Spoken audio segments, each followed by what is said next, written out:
Guys, welcome to this course in this all. ഞാൻ ഇന്ന് ചെയ്യുന്നത് അതിരടി മൂവിയുടെ ഓണസ്റ്റ് റിവ്യൂ ആണ്. ഓണസ്റ്റ് റിവ്യൂ എന്ന് പറയാൻ കാരണം ഈ മൂവിക്ക് എഗനിസ്റ്റ് ആയിട്ട് കുറേ നെഗറ്റീവ് ഫേക്ക് റിവ്യൂസ് ഒക്കെ റെഡിറ്റിലും യൂട്യൂബിലും ഒക്കെ കാണുന്നുണ്ട്. ഞാൻ ഈ മൂവി ഫസ്റ്റ് ഡേ തന്നെ പോയി കണ്ടു. ഞങ്ങൾ എല്ലാവരും ഗ്രൂപ്പായിട്ടാണ് പോയി കണ്ടത്. എനിക്കും എൻ്റെ ഫാമിലിക്കും ഈ മൂവി വളരെ ഇഷ്ടപ്പെട്ടു. എനിക്ക് പേഴ്സണലി ഈ മൂവി വളരെയധികം ഇഷ്ടപ്പെട്ടു.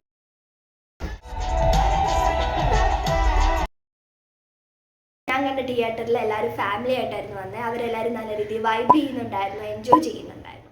പല പ്ലാറ്റ്ഫോമിലും ഈ മൂവിയെക്കുറിച്ച് കുറേ അധികം നെഗറ്റീവ്സ് ഞാൻ കണ്ടു. എൻ്റെ പെർസ്പെക്റ്റീവിൽ ഈ മൂവി നല്ല എൻ്റർടൈൻമെൻറ്റ് നൽകുന്ന മൂവിയാണ്. കൊടുക്കുന്ന പൈസയ്ക്ക് നല്ല വർത്ത് ആയിട്ടുള്ള മൂവിയാണ്. എൻ്റെ ഒരു സിനിമ എന്ന് പറയുന്നത് ഒത്തിരി പേരുടെ കളക്റ്റീവ് എഫേർട്ടാണ്. അത് ഈ ഫേക്ക് റിവ്യൂസ്, ഫേക്ക് കമൻസ് കൊണ്ടൊക്കെ ഇല്ലാതാവുന്നത് വളരെയധികം സങ്കടകരമാണ്. അതുകൊണ്ട് ഈ ഫേക്ക് റിവ്യൂസിൻ്റെ പേരിൽ നിങ്ങൾ ഈ മൂവി കാണാതിരിക്കരുത്. ഇത് മസ്റ്റായിട്ട് തിയേറ്ററിൽ തന്നെ പോയി കാണേണ്ട സിനിമ. ഇത്